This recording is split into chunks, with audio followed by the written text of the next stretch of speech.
Hi friends, இன்றைக்கி நம்ம செய்யப்படுற healthy recipe ragi வச்சு தாங்க. ராகி வச்சு நம்ம டேஸ்டியாக ஹெல்த்தியாக ஒரு டிஃபன் ரெசிபி பார்க்கலாம் வாங்க. இதுக்கு நான் 2 கப்பு அளவுக்கு ராகி எடுத்துக்கிறேங்க. எல்லாமே ஒரே கப்லையே மெஷர் பண்ணி எந்த கப்பு வேணாலும் டம்ளர் எது வேணாலும் யூஸ் பண்ணிக்கலாங்க. இப்போ நான் 2 கப் அளவுக்கு ராகி எடுத்துக்கிறேன். இதுக்கு நல்லா தேவையான அளவு தண்ணி சேர்த்து ஒரு 6லேருந்து 7 டைம் நல்லா தண்ணி கிளியராக வர அளவுக்கு வாஷ் பண்ணி எடுத்துக்கலாங்க.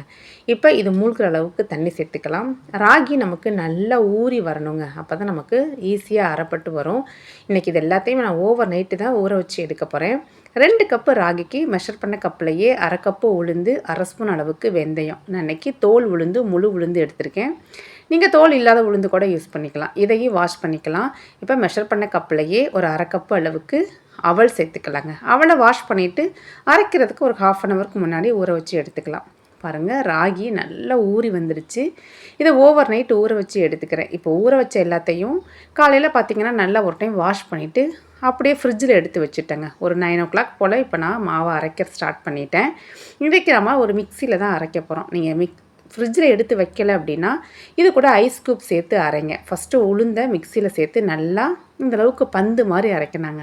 இல்லைன்னா நமக்கு மாவு ரொம்ப சூடாகி சீக்கிரமாகவே அதிகமாக புளிச்சு வந்துடும். நமக்கு ரெசிபிலாம் பர்ஃபெக்டாக வராது. இப்போ அரைச்ச உளுந்து இந்த மாதிரி ஒரு அகலமான பவுலில் சேர்த்துக்கலாம். இப்போ இதே உளுந்து கூடயே நம்ம ஊற வச்ச அவளையும் சேர்த்து நல்லா ஃபைனாக அரைச்சி அந்த அகலமான பவுலில் சேர்த்துக்கலாங்க.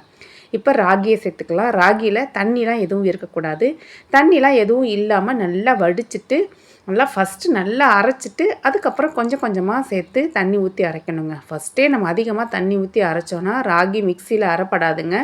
இந்த மாதிரி மெத்தடில் அரைச்சி பாருங்கள். இப்போ அரைச்ச ராகி மாவையும் எல்லாத்தையுமே இது கூட சேர்த்துக்கலாம். சேர்த்து கொஞ்சமாக உப்பு சேர்த்துக்கலாம். தேவையான அளவு உப்பு. தண்ணிலாம் ரொம்ப அதிகமாக சேர்த்துறாதீங்க. ரொம்ப அதிகமாக தண்ணி சேர்த்தோம் அப்படின்னா இட்லி நமக்கு பர்ஃபெக்டாக வராதுங்க. ஒரு மாதிரி சப்பையாக ஒட்டி வந்துக்கிறோம் துணியோடையே. பாருங்கள், இதை விடவே இன்னும் கொஞ்சம் நல்லா கெட்டியாக இருக்கணும். இதை மூடி வச்சு ஒரு 4லேருந்து ஒரு 5 மணி நேரம் புளிக்க வைக்கலாங்க. பாருங்கள், இப்போ இருக்க கிளைமேட்டுக்கு ஒரு 5 ஹவர்ஸ்லேயே நல்லா இந்த அளவுக்கு பொங்கி வந்துருச்சுங்க. இதை கலந்து விட்டுடலாம். இப்போ இது நம்ம விருப்பத்துக்கு ஏற்ற மாதிரி இட்லி, தோசை எது வேணாலும் ட்ரை பண்ணலாங்க. நீங்கள் இட்லி செய்கிறீங்க அப்படின்னா கண்டிப்பாக மாவை இன்னுமே நல்லா கெட்டியாக கலந்து எடுத்துக்கலாம். அப்போ தான் இட்லி பர்ஃபெக்டாக வரும். இன்றைக்கி நான் இதை வச்சு தோசை தாங்க ட்ரை பண்ணியிருக்கேன். இது கூட நல்லெண்ணெய் சேர்த்து நல்லா வேக வச்சு எடுத்தோன்னா இந்த ஹெல்த்தி ராகி தோசை சூப்பராக ரெடியாகி வந்துடுங்க. ராகியில் ஏகப்பட்ட ஹெல்த் பெனிஃபிட்ஸ் இருக்குங்க. டயபெட்டிஸுக்கெலாம் ரொம்ப ரொம்ப நல்லது. இரும்பு சத்து ரொம்ப அதிகமாக ராகியில் இருக்குங்க. எப்போவுமே ஒரே மாதிரி வெள்ளை தோசையே ட்ரை பண்ணாமல் கொஞ்சம் டிஃப்ரெண்ட்டாக இந்த மாதிரி ராகிலாம் கருப்பு உளுந்தெல்லாம் சேர்த்து குழந்தைங்களுக்கு டிஃபன்லாம் செஞ்சு கொடுங்க. அவங்களுக்கு கொடுக்குறீங்க அப்படின்னா கொஞ்சம் நெய்யெலாம் போட்டு கொஞ்சம் கிறிஸ்பியாக ட்ரை பண்ணி கொடுங்க. கண்டிப்பாக லைக் பண்ணி சாப்பிடுவாங்க. இதே மெத்தடில் நீங்களும் ட்ரை பண்ணி பார்த்துட்டு உங்கள் கமெண்ட்ஸை மறக்காமல் ஷேர் பண்ணுங்கள். இது மாதிரி நிறைய மில்லட்ஸ் ரெசிபி நம்ம சேனலில் இருக்குங்க. மறக்காமல் செக் பண்ணி பார்த்துட்டு கமெண்ட்ஸை ஷேர் பண்ணுங்கள். தேங்க்ஸ் ஃபார் வாட்சிங்.